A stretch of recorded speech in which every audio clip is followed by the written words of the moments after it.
and welcome to Firstpost Spotlight, where we bring you stories that matter to you from all across the world. From breaking news to the day's biggest controversies, we shed light on issues that shape our world.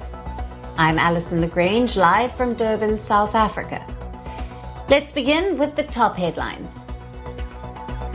Russia's President Vladimir Putin says he appreciates India and China's efforts to resolve the crisis in Ukraine, while addressing leaders of the 10-nation Shanghai Cooperation Organization in Tianjin, China. The US calls its ties with India a defining relationship of the 21st century, saying enduring friendship between the people of the two countries continues to drive cooperation in areas such as defense and entrepreneurship. Iran-backed Houthis in Yemen vow to intensify attacks on Israel and its allies in response to strikes on Sana'a that killed the rebel-appointed Prime Minister and several cabinet members. Australia's Prime Minister Anthony Albanese urges vigilance after the anti-immigration protests across the country, calls the demonstrations unfortunate and hateful. And Japan, the country with some of the world's most stringent firearm regulations, eases its gun rules, allowing hunters to use rifles in emergencies following a rise in bear attacks.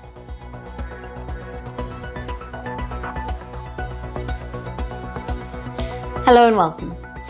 We begin with the latest from China, where the summit of Shanghai Cooperation Organization, or of the SCO, has concluded in the port city of Tianjin. The SCO Summit brought together leaders who collectively represent nearly a quarter of the global economy.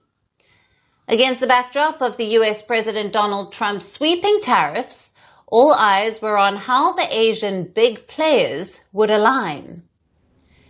India's Prime Minister Narendra Modi seized the moment with a heart-hitting message. Prime Minister Modi reframed the SCO around three pillars: security, connectivity, and opportunity. On security, the Indian leader underlined that New Delhi will not accept any double standards on terrorism. Prime Minister Modi reminded the bloc leaders of the April 22nd Pahalgam terror attack, calling it not just an assault on India's conscience, but a challenge to every person who believes in humanity. Speaking in the presence of Pakistan's Prime Minister Shehbaz Sharif, Prime Minister Modi said that support of terrorism by some countries cannot be accepted. Bharat पिछले 4 दशकों से निर्मम आतंकवाद का दंश झेल रहा है। कितनी ही माताओं ने अपने बच्चे खोए और कितने बच्चे अनाथ हो गए। हाल ही में हमने पहलगाम में टेररिज्म का बहुत ही घिनौना रूप देखा। इस दुख की घड़ी में जो मित्र देश हमारे साथ खड़े रहे, मैं उनका आभार व्यक्त करता हूं। यह हमला केवल भारत की अंतरात्मा पर ही आघात नहीं था, यह मानवता में विश्वास रखने वाले हर देश, हर व्यक्ति को खुली चुनौती थी। ऐसे में प्रश्न उठना स्वाभाविक है, क्या कुछ देशों द्वारा आतंकवाद का खुलेआम समर्थन हमें स्वीकार्य हो सकता है? New Delhi's tough line on Pakistan-backed terrorism was reflected in the SCO joint statement. The SCO members collectively condemned the Pahalgam attack and declared that perpetrators and sponsors of such attacks must be brought to justice. At the same time, the SCO joint statement echoed Prime Minister Modi's formulation that double standards in the fight against terrorism are unacceptable. Prime Minister Modi also outlined the other two pillars of New Delhi's description of the SCO, that is, connectivity for C and opportunity for O. Bharat का हमेशा से मत रहा है कि मजबूत connectivity से केवल व्यापार ही नहीं, बल्कि विश्वास और विकास के द्वार भी खुलते हैं। इसी सोच के साथ हम चाबहार को और international north south transport corridor जैसे इनिशिएटिव पर काम कर रहे हैं। इनसे हम अफगानिस्तान और मध्य एशिया के साथ संपर्क बढ़ा सकते हैं। हमारा मानना है कि कनेक्टिविटी के हर प्रयास में संप्रभुता और क्षेत्रीय अखंडता का सम्मान होना चाहिए। यही एससीओ चार्टर के मूल सिद्धांतों में भी। For New Delhi, this emerged a clear diplomatic victory. Language that isolates Pakistan and those who sponsor and support terrorism was signed by all SCO members. Meanwhile, the summit also offered optics that told their own story. Ahead of their formal engagements, Prime Minister Modi was seen in warm exchanges with Xi Jinping and Vladimir Putin, even sharing his famous diplomatic bear hug with the Russian president. The Indian Prime Minister later posted pictures with Putin on social media, describing their meeting as always a delight. During an SCO banquet hosted by China's President Xi Jinping, Prime Minister Modi and Russia's President Vladimir Putin were seen sharing some candid moments. Pakistan's Shehbaz Sharif, on the other hand, found himself in awkward viral moments, rushing to shake President Putin's hand, standing puzzled during the family photo, and cluelessly looking on as Modi, Xi and Putin chatted animatedly. So, as the SCO Summit drew to a close, Prime Minister Narendra Modi took off for New Delhi with solidarity, a strong statement against terrorism, and visible camaraderie with the world's heavyweights. And continuing with the SCO Summit in Tianjin, China, on the sidelines of the summit, India's Prime Minister Narendra Modi held a significant bilateral meeting with Russian President Vladimir Putin on Monday, reaffirming the strength of India-Russia relations. During the talks, Prime Minister Modi told Putin that India and Russia had always stood, quote-unquote, shoulder to shoulder, even in the most difficult situations, and stressed that cooperation between the two countries was important not just for their people, but also for global peace, stability and prosperity. कठिन से कठिन परिस्थितियों में भी भारत और रूस हमेशा कंधे से कंधा मिलाकर चले हैं। हमारा करीबी सहयोग न केवल दोनों देशों के लोगों के लिए, बल्कि वैश्विक शांति, स्थिरता और समृद्धि के लिए महत्वपूर्ण है। President Putin, addressing Prime Minister Modi as a dear friend, underlined the special, friendly and trusting ties between Moscow and New Delhi, calling them the foundation for future relations. We have developed cooperation at various levels. Trade and economic cooperation overall shows positive momentum. Tourist exchanges are developing. We closely coordinate our efforts on the international stage.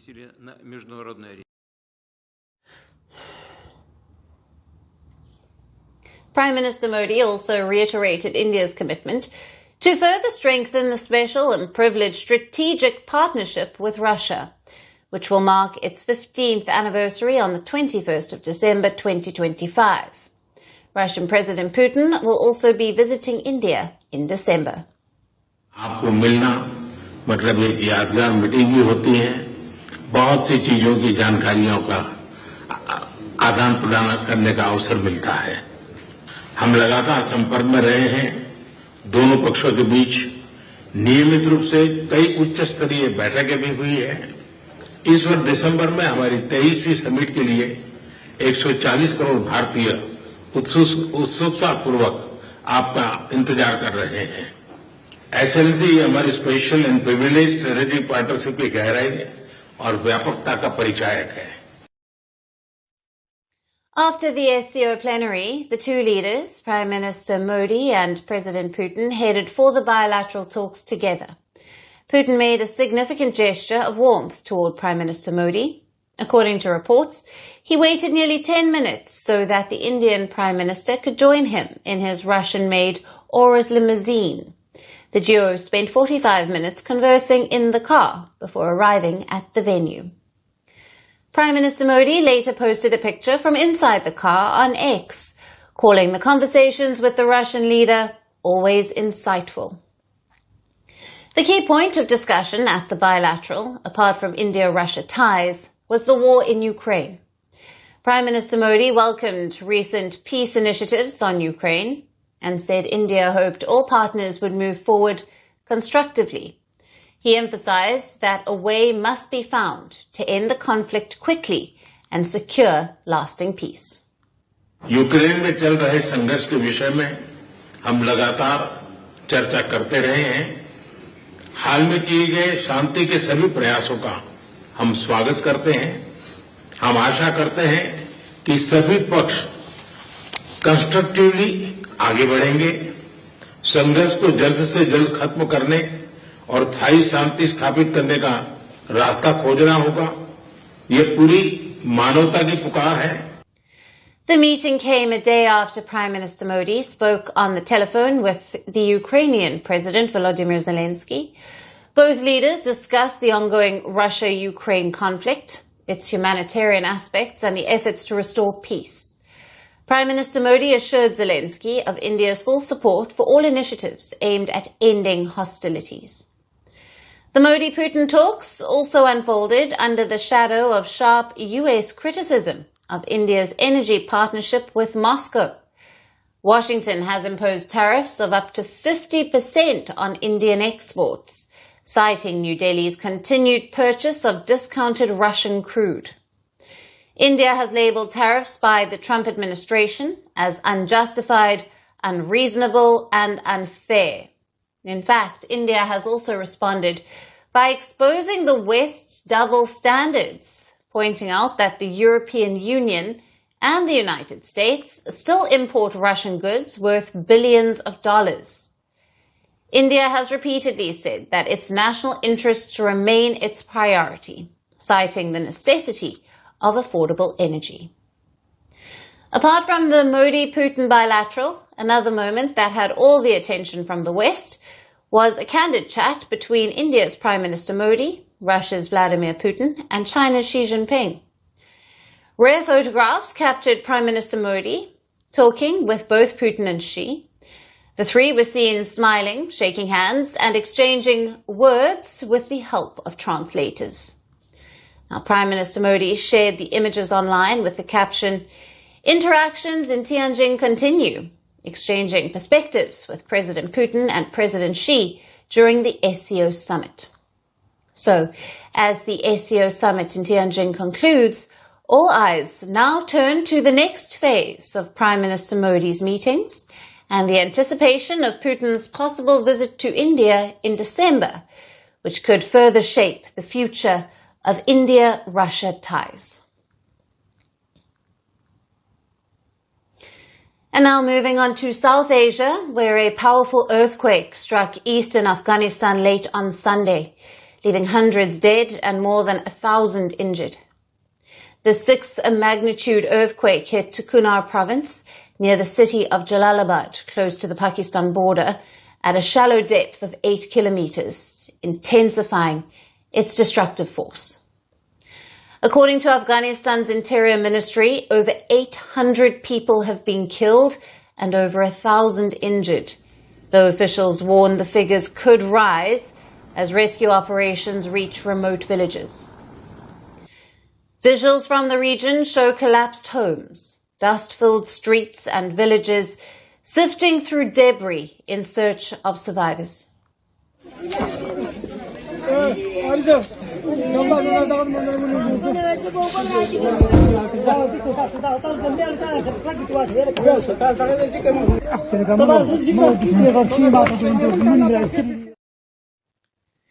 Injured residents are also being airlifted by helicopters to Jalalabad Airport and transported by ambulance to nearby hospitals.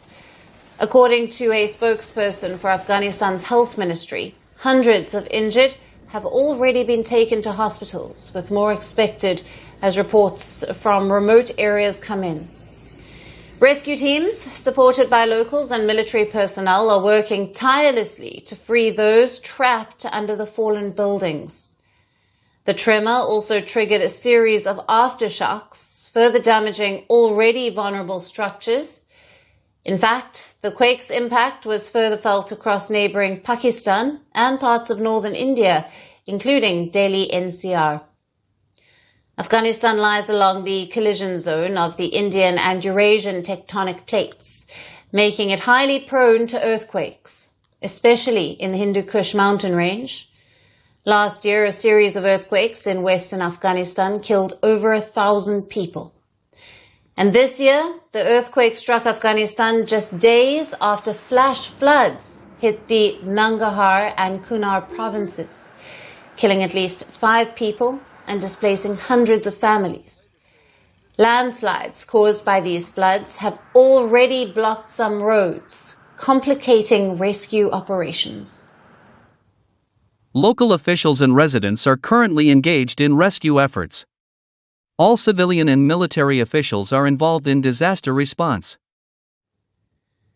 Afghan officials have also requested international assistance, but as of Monday morning, only India pledged aid for the quake-struck region and expressed solidarity. India's External Affairs Minister, Dr. S. Jaishankar, called the devastating quake a quote-unquote matter of grave concern and assured assistance in the hour of need.